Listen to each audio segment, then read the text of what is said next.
Numbers 19. Yahweh spoke to Moses and to Aaron, saying, This is the statute of the law which Yahweh has commanded.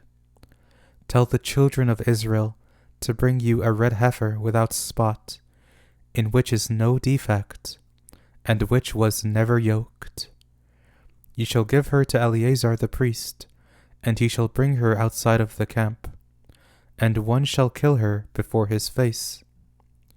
Eleazar the priest shall take some of her blood with his finger, and sprinkle her blood toward the front of the tent of meeting 7 times. One shall burn the heifer in his sight, her skin, and her meat, and her blood, with her dung shall he burn. The priest shall take cedar wood, hyssop, and scarlet, and cast it into the middle of the burning of the heifer. Then the priest shall wash his clothes, and he shall bathe his flesh in water, and afterward he shall come into the camp, and the priest shall be unclean until the evening. He who burns her shall wash his clothes in water, and bathe his flesh in water, and shall be unclean until the evening. A man who is clean shall gather up the ashes of the heifer, and lay them up outside of the camp in a clean place, and it shall be kept for the congregation of the children of Israel for use in water, for cleansing impurity. It is a sin offering. He who gathers the ashes of the heifer shall wash his clothes, and be unclean until the evening.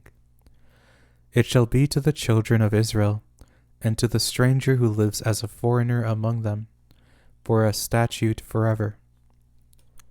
He who touches the dead body of any man shall be unclean 7 days. He shall purify himself with water on the 3rd day, and on the 7th day he shall be clean. But if he doesn't purify himself the 3rd day, then the 7th day he shall not be clean. Whoever touches a dead person, the body of a man who has died, and doesn't purify himself, defiles Yahweh's tabernacle, and that soul shall be cut off from Israel. Because the water for impurity was not sprinkled on him, he shall be unclean. His uncleanness is yet on him. This is the law when a man dies in a tent. Everyone who comes into the tent, and everyone who is in the tent, shall be unclean 7 days. Every open vessel, which has no covering bound on it, is unclean. Whoever in the open field touches one who is slain with a sword, or a dead body, or a bone of a man, or a grave, shall be unclean 7 days. For the unclean, they shall take of the ashes of the burning of the sin offering, and running water shall be poured on them in a vessel. A clean person shall take hyssop, dip it in the water, and sprinkle it on the tent, on all the vessels, on the persons who were there, and on him who touched the bone, or the slain, or the dead, or the grave. The clean person shall sprinkle on the unclean on the 3rd day, and on the 7th day.